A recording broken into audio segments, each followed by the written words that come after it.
Good evening, everyone. My name is Jeff Wakeman, and I am the Director of Student Development. On the line with us today is also Lauren Wilson. Lauren, give us a wave. And then I'm going to do the screen share thing so we can get to the PowerPoint. And let's talk about what we're talking about tonight. We're talking about advocacy in the digital world. A lot of our clubs and organizations advocate all the time, and we're going to talk about what advocacy means, but it's common practice for all of our clubs. And in the time of COVID, when most of our students are not coming back to campus, the question is are we still going to be able to advocate? Are we still going to be able to demonstrate? Are we still going to be able to get our voices heard on campus about issues as far-flung as social justice to recycling to whatever it is that your student org wants to talk about, or you as an individual student wants to talk about? And that's really what we're talking about tonight. Anytime that you're trying to get the word out, how do we do it in times of COVID in a digital world? Go advance. There we go. So yeah, that's what happens when you click multiple times, right? There we go. So this is probably the things you think about when I talk about advocacy and demonstration and, protest. These are some of the words that people use interchangeably, and they're not as interchangeable as you think, but they all have the same goal in mind. It's getting your voices heard. So we advocate for ourselves. We advocate for our organization. We advocate for political views. We advocate for our peers. This is a normal thing that happens all around our campus community. And sometimes it looks like this. Sometimes it's not a march. Sometimes it's not a protest. Sometimes it doesn't include signs.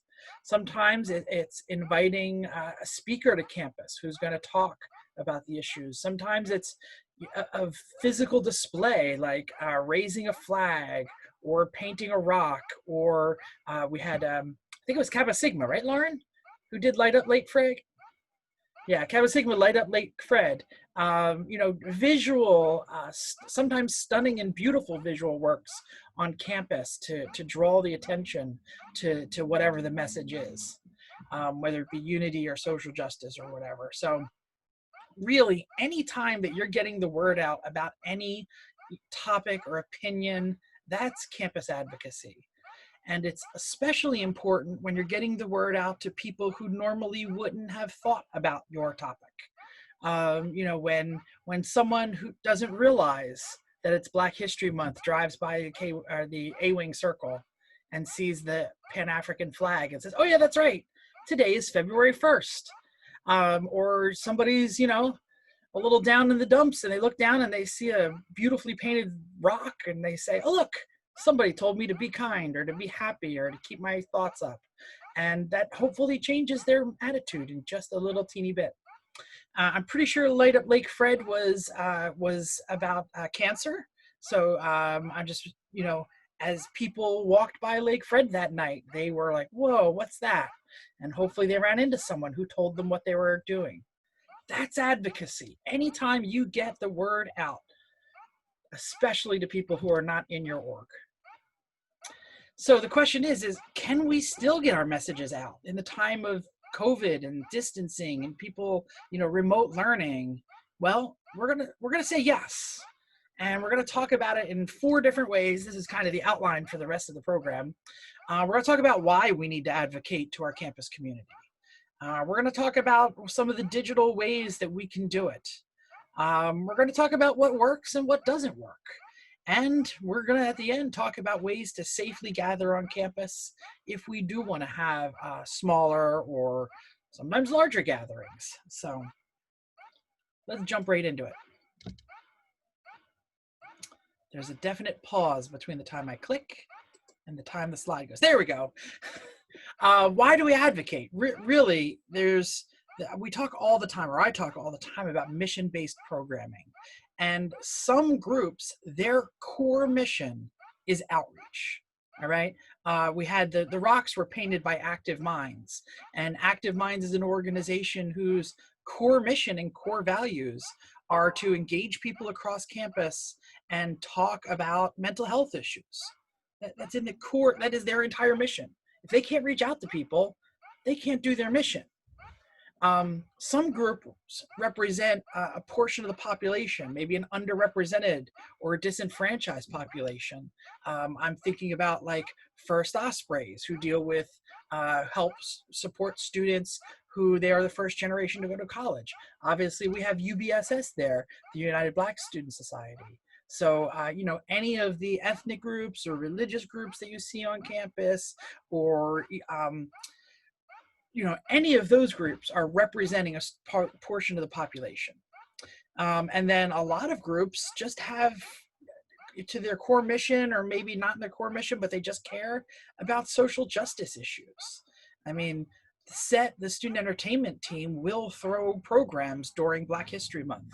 They will throw programs that support women, or that support, so sometimes it's just in the lifeblood of the students that they want to support some sort of mission.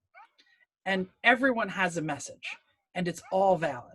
It doesn't matter whether it's the core mission of your group, or whether you're the accounting society and you just really, really, really want to support Black Lives Matter. It's all valid. But some groups are unfairly burdened. And I want to make sure that everybody understands that if you are a group like UBSS or LLU or the Christian Fellowship, or I'm just trying to think, there's 100 of them. They're a little bit more unfairly burdened because they have to react. They are facing the injustices every day. So it's great that SET wants to support Black Lives Matter, and that's great. But if you're in a group that doesn't have it as your core, you really need to make sure that you understand that your privilege isn't so you don't speak up. Your privilege is to use your power is to use your privilege to speak up, because when you advocate, it sometimes can spread the word even further. All right. If we waited just for the Black students to talk about Black History Month, there wouldn't be a whole lot of people at the programs. So just remember that. So why do we do all this? We do this because it's important. It's important lifeblood of the university. This is a great quote that I say all the time. The function of a liberal arts university is to promote the free marketplace of ideas. A large number and a variety of student-funded organizations contribute to the intellectual diversity of the campus. And this is core to the being of what we do in student development. So you see over from the left, we have some people dressed up as dinosaurs talking about fossil fuels and the environment. We got UBSS with the Black Lives Matter. We got, I don't even know what club that is, but they're talking about fake news. Down in the corner, it's the Highest Praise Gospel Choir, talking about Jesus is the truth and the light. And we got our former student, I think he just graduated, Dion, who's at a speech about guns and gun rights. And then at the top, we got the flat earthers. They came to campus too. And, I don't think the earth is flat. I think they're kind of nuts. But their voice on campus contributes to the intellectual diversity on campus. So you don't have to agree with everything, but we want to hear from everybody. All right, so, it goes without saying, and I hate saying it because it doesn't really have enough description anymore, enough impact. But these are unprecedented times. We're in the middle of a global pandemic. The political division inside the United States on this election is like no other time in my life. Obviously, we've had an awakening of a good portion of America to the fact that there's been systemic and personal racism for the last 400 years in this country. Obviously, the pressures of all of us staying home mean there's a greater need for, mental health awareness and healing and caring for each other. If you don't believe that the world is crumbling, all you got to do is turn on any social media feed, and you'll realize that, yeah, it's a lot more messed up than you can imagine. Obviously, environmental destruction. If you see what's happening in California right now, you can see that red or orange sky that's just dominating the West Coast right now. And whenever people get together and try and do something right, for in their mind, there's always going to be a reaction, counter protests. We're all trying to keep each other safe, and there's idiots out there who are trying to like fight for their rights not to wear their mask. All right, and again, the counter protest is going to make sure that we need more advocacy, is going to make sure that there's more counter protests. So we just need to realize that it is more important than it ever has been to make sure that you're advocating right now for the campus community. So, I went ahead twice again.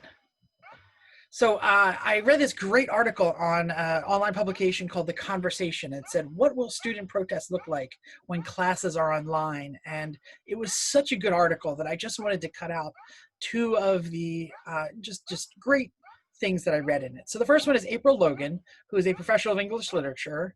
And they said, do you expect student activism? Yes, student activism will continue online. However, the unprecedented circumstances of COVID-19 will demand even greater creativity as they turn to social media, email, and other digital platforms to educate and mobilize the public.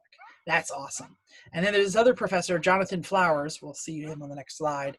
He said, the lessons that students learned in the streets will be brought back to the colleges in the fall. We may see more use of online platforms to generate pressure on universities to make changes to fight racism. Moreover, open letters that were previously circulated only within institutions will likely find their way online and generate pressure. They've seen it already at Florida State. We've seen it at Stockton.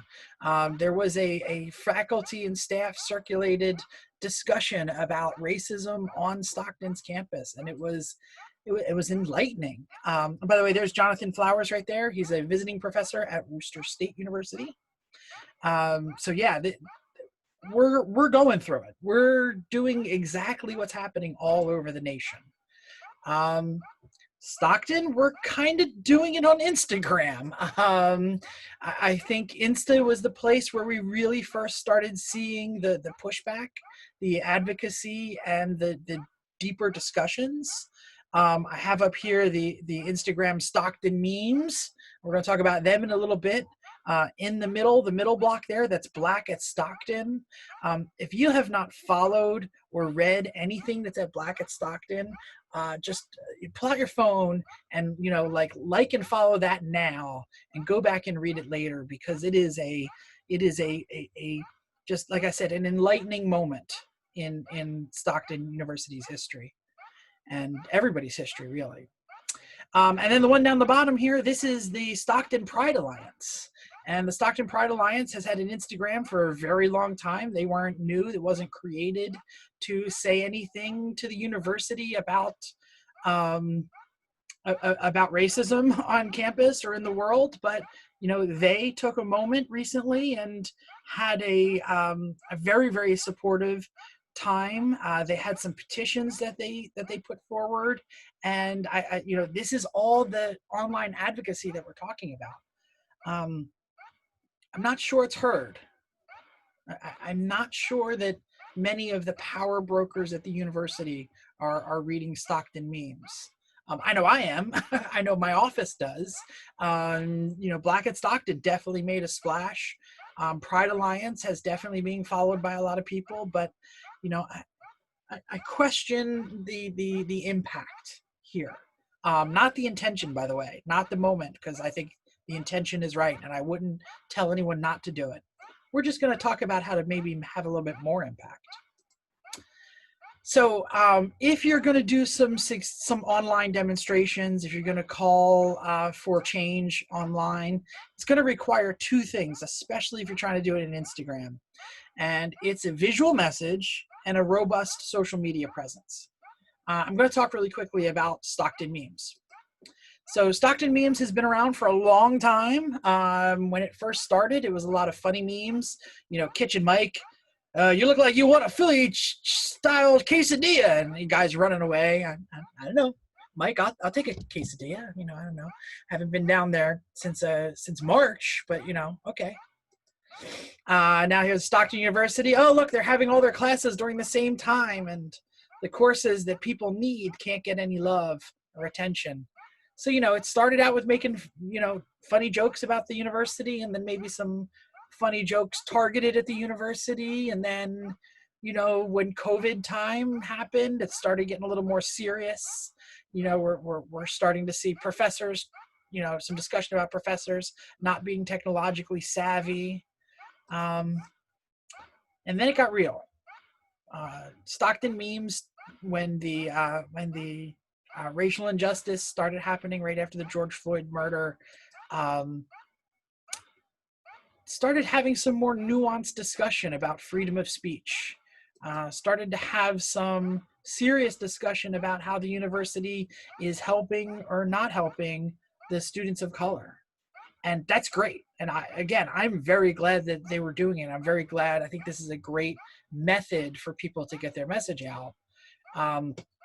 But again, I don't know how many people are reading it, or at least people in power. But we can really make a bigger splash. We can do takeovers. We can do strikes. We can do teach-ins. We've been doing visual things on campus for years. This is International Women's Day, where they're talking about equality. They're holding their arms as an equal sign.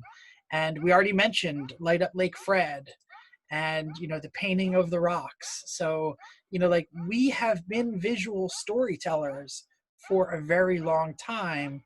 But what if you paid attention while you were doing this visual story and also made sure that it was very shareable in the online environment?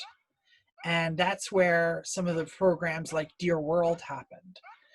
For those of you who haven't been around that long, Dear World was a great program, beautiful program that took these beautiful pictures of faculty, staff, and students on campus, and they wrote messages on their body and they displayed it.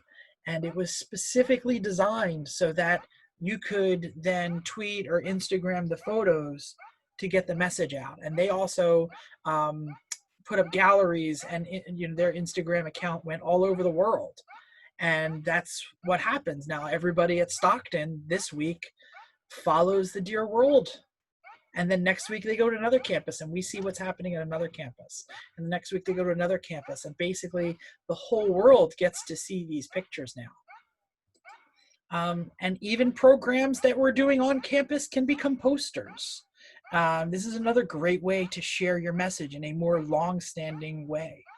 If we go back to these girls standing in the grand hall with the equal sign, late women, I didn't mean to call them young, these women standing with the equal sign, if you walked by that second, you saw it. The posters have been up for over a year now. So just think about the difference in the impact. This picture I found of Renee, I found online. It was 3 years ago. So that's still hanging around. So let's talk about takeovers, strikes, and teach-ins. Teach-ins are an extremely powerful way to have deep discussion and nuanced discussion.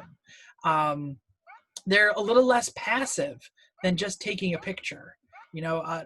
Recently there was a scholar strike for racial justice where college professors all over the nation changed their lesson plans on the day, I believe it was September 8th and 9th, and talked about social justice issues. If they could connect it to their subject matter, they did. If they didn't, they didn't. And hopefully some of your faculty members did that for the students at Stockton. I know many of my wife's colleagues at Penn State participated in the strike for racial justice. Some of them just canceled class and told them to go to speakers on campus. So that's it's a disruption. It's a disruption to the normal. If you walk into math class and you have a serious discussion about race in America, that's a disruption, and that has impact. All right. Also, I'm going to show over here this Facebook message. So this is a takeover. Stockton University put out a picture and it's just about, wash up, back up, mask up, the kind of normal things that they're doing. And recent alumnus Murphy, who we all know because they were a senator on campus, said Stockton was absolutely reckless in its plan to reopen and have students on campus. Administration doesn't care about the safety or well-being of its employees or students alike. Wow. I mean, now that is public on Stockton University's page. So that's a bold statement. Now we're adding to the disruption here. So and by the way, Stockton didn't take that down. That was weeks ago, or about a week ago. So they agree. They agree with your First Amendment right to get your message out, and they're not going to take it down. So I'd also like to mention that traditional events that we do on campus that get the word out, they are still option, but we're going to do them in a safe way. This was yesterday. Here's LLU raising their flag on campus. Notice they got the mask on. Notice that they put it on their Insta story. This is a way to get the word out. They have published a digital calendar. They're going to have all kinds of different events. We're going to be showing some movies. We're going to have some discussions after the movies. We're going to have, some speakers on campus. Well, not on campus. Some speakers speaking through Zoom or whatever technology they're using from across the nation.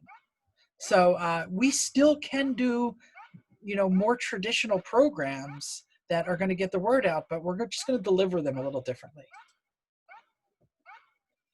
So all the events are advocacy. And maybe you're like, wow, I didn't think about events. Well, that's okay, because we have a whole program for virtual programming. And sadly, it happened on Monday, so you already missed it, but it's on YouTube. And we're going to get it loaded on YouTube. And hey, Lauren, if you can you drop the YouTube channel into the chat? Thank you. So we'll put the YouTube channel in the chat. Like and subscribe. All right. We can do on-campus programming, and I don't want you to rule it out. And I'd also like to mention that demonstrations are also still allowed. If we want to have some speeches and shake some signs, that's still going to happen too. If you see down here on the bottom picture here, this is a Black Lives Matter march that we had over the summer.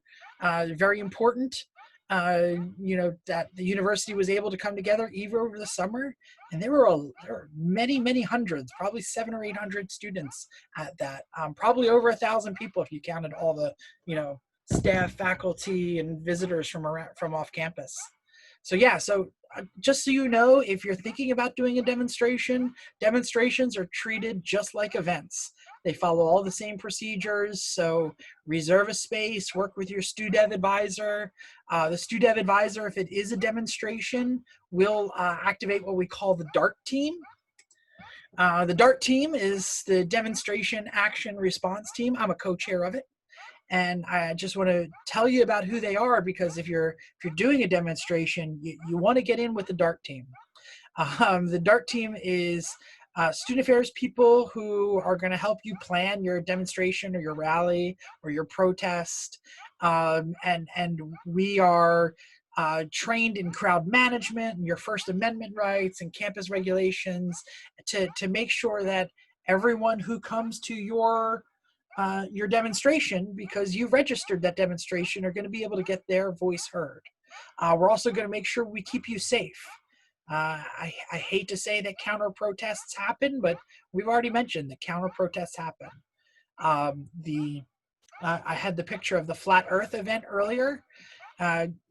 We had to move the Flat Earth event and shut it down because some people on campus were so visibly and emotionally upset by their presence that it became a safety issue.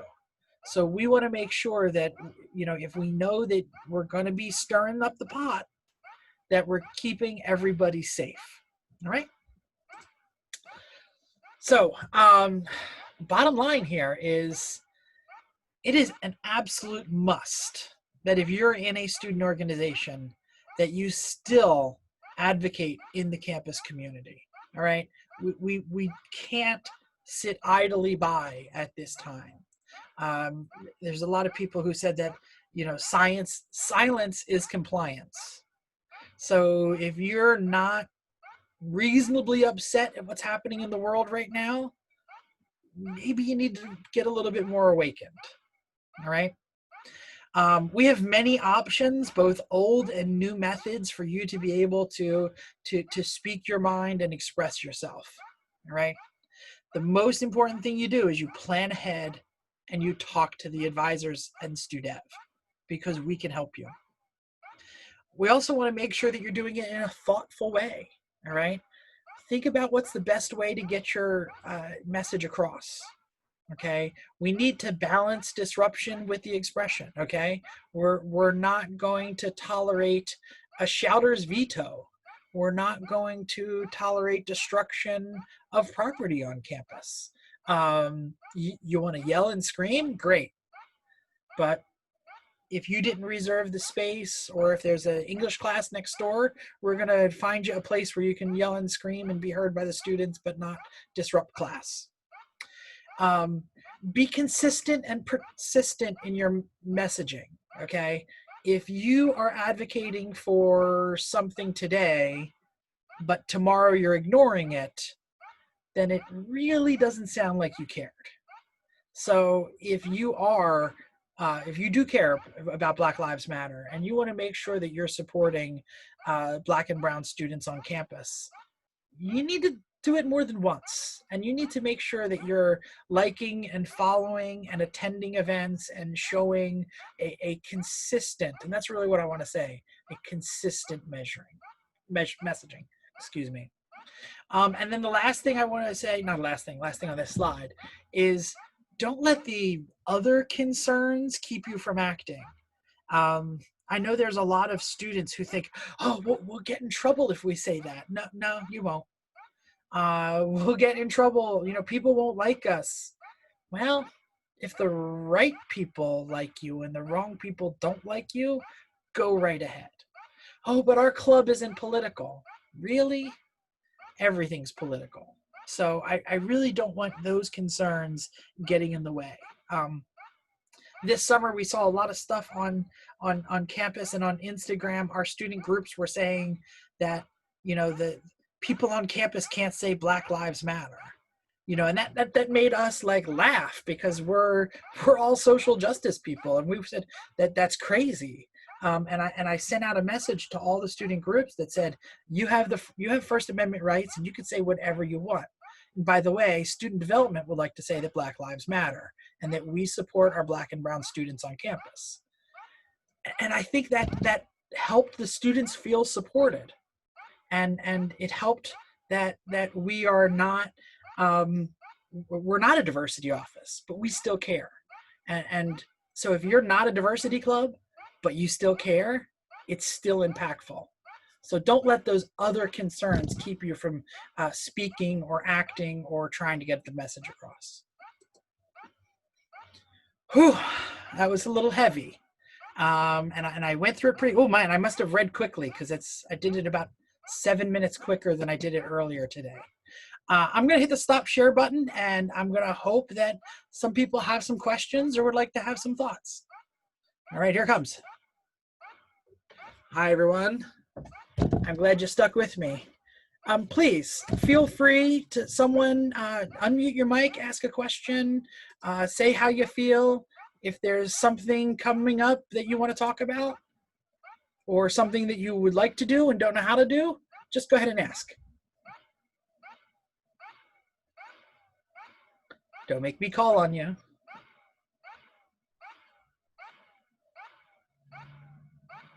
Come on, Julie, I know you got something to say.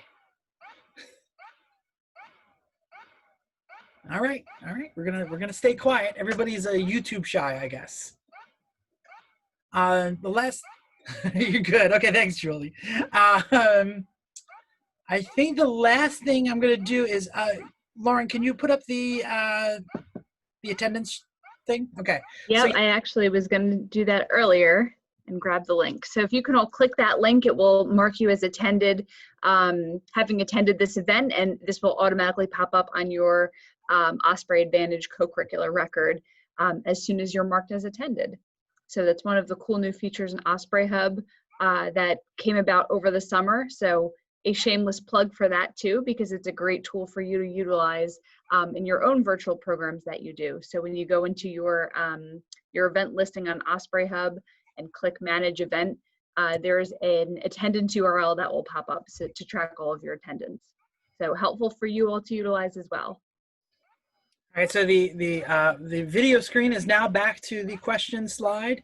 If anybody wants to say last moments, we're going to go into the plugs for some future events. Anyone? Anyone? All right, here we go. So this is part of officer training. So we are currently in the 8 p.m. Advocacy in a Digital World there on September 16th. So that is, wow, we're more than halfway done. Very exciting, right, Lauren? Tomorrow at 10 a.m. and at 7 p.m., I'll be discussing digital marketing hotness. I briefly talked, in this session about, you need to have a robust social media presence. That program is designed to teach you how to have a robust social media presence. If the first time you're tweeting is you're tweeting Black Lives Matter, no one is going to read it except your members, because they're probably the only people following your Twitter. So what that program is really about is it's about having a robust social media presence, like working the algorithms, because Instagram has different algorithms and values things differently than Facebook, than Twitter, than a few other of the social media platforms. So I'm really going to be teaching you some of the nuts and bolts about how to make those algorithms work for you in your club and organization. It's also really important when you digitally market to have some surprises and some, when we talked about the online events, we really talked about making sure that you're engaging your students or your participants. So there is going to be a giveaway during the digital marketing hotness sessions. And the only way you can be in that giveaway is if you attended one of my other sessions. And how do I know if you've attended my session? Because I'm going to give you a code word. Everybody ready? Write this down. Giving away a Wawa gift card that's coming out of my pocket tomorrow, but only if you know the code word. And the code word is code word. Yes, I'll say it again. Code word. Everybody got that?